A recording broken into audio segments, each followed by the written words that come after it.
My nephew was diagnosed with leukemia, and my daughter was the only one in the family who could save him. To save the only male heir, the only one to carry on their precious family name, my in-laws forced my frail daughter to donate her bone marrow. In the end, my brother-in-law's son lived. My daughter died on the operating table. Lost in a haze of grief, I clutched her cold, lifeless body and threw myself from the 18th floor. When I opened my eyes again, I was back. 3 days before my nephew's diagnosis was even known. In my first life, when my nephew Ted was diagnosed with leukemia, my daughter Amy was the only match. But Amy had been sickly since birth. The doctors explicitly advised against the donation. To protect the family's golden boy, they all insisted. They drugged me, knocked me unconscious, and dragged my little girl to the operating room. When I came to, the whole family was celebrating. Ted's transplant was a success. And my Amy was lying in the room next door, her small body still and cold. My father and mother-in-law looked at me with faces full of false sympathy. "Don't blame us, Lily," my mother-in-law had said, her voice cloying. "If it had been Amy with leukemia, we would have made Ted donate for her, of course. She just wasn't strong enough to survive," my father-in-law added with a sigh. "It was her fate. She was just unlucky." I was drowning in a sea of rage and despair, screaming for justice for my daughter. But they all pointed their fingers at me, calling me hysterical, irrational. Even my husband Mark stood by silently, his face a mask of indifference.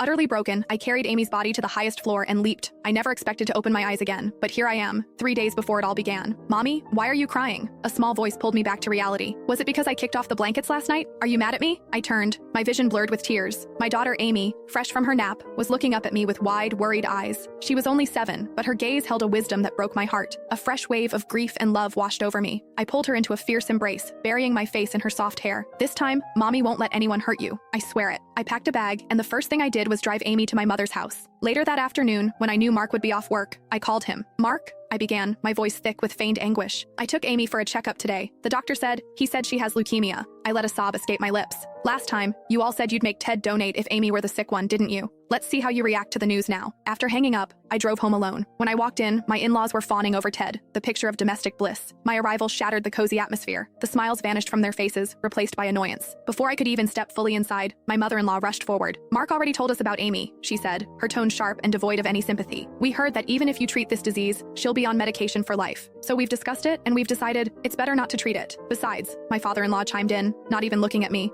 "you know our financial situation. We just enrolled Ted in that expensive advanced STEM camp. There's simply no extra money for Amy's medical bills. If you insist on treating her," my mother-in-law finished, "you'll have to get the money from your own family." One by one, they all nodded in agreement, sighing about Amy's terrible luck, her unfortunate fate. Their callousness didn't surprise me. I kept up my act, my voice trembling with a desperate plea. "Mom, Dad, my family will cover the costs, but the doctor said she needs a bone marrow transplant. The success rate is highest with a close relative." I came back to ask if he could just get tested to see if he's a match. The air in the living room went still. "Are you trying to ruin your nephew?" My father-in-law slammed his hand on the table, his voice a low growl. "Ted is our precious grandson. I will not allow anyone or anything to harm him." "That's right."